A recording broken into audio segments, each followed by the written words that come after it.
I don't know how much leverage anyone has. I was talking to Senator Coons. They're putting legislation together coming out of Senate Judiciary, but there aren't votes for these efforts to try to impose ethics or standards on the Supreme Court justices, right, in the House. How would you get it passed?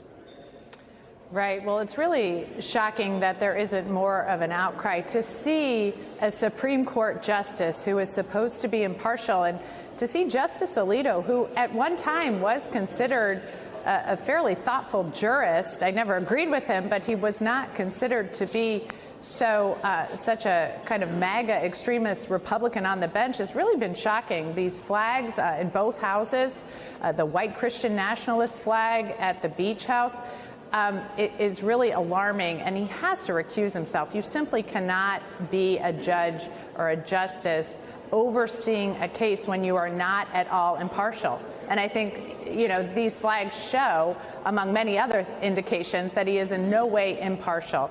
So I have legislation that I've been working on with other members of the House. We are going to continue to work to find a majority so that we can get this passed through some vehicle, because it really is important. We've seen too many cases where, whether it's Justice Alito or Justice Thomas, where they are not meeting the ethical obligations of their office.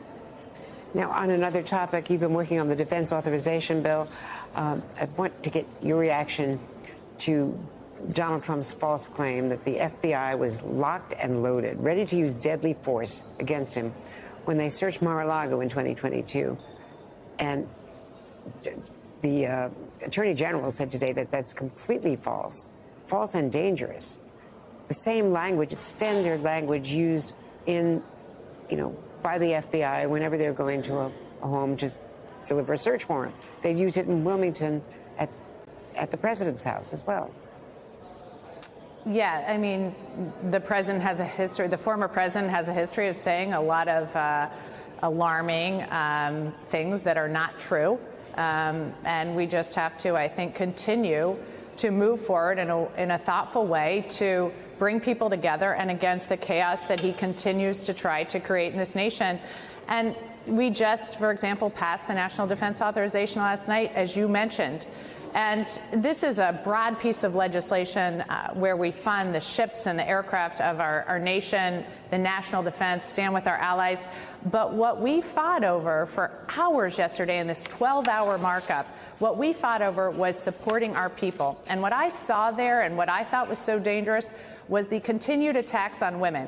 So we've seen it across the country when it comes to the overturning of Roe that President Trump orchestrated. And now we see it again in the National Defense Authorization Act, as they attempted last night to try to roll back some of the gains we made over 30 years ago that the House Armed Services, my committee, passed over 30 years ago as I was graduating from the United States Naval Academy into a fleet where many of the combat restrictions for women had been lifted. And we see the Republicans now trying to tear down that scaffolding as well. And it's Fleet Week. You think about the Navy so much. We see these wonderful pictures from New York and elsewhere. And these efforts to do this to the military, as a veteran, this has got to really disturb you as a graduate of the Academy.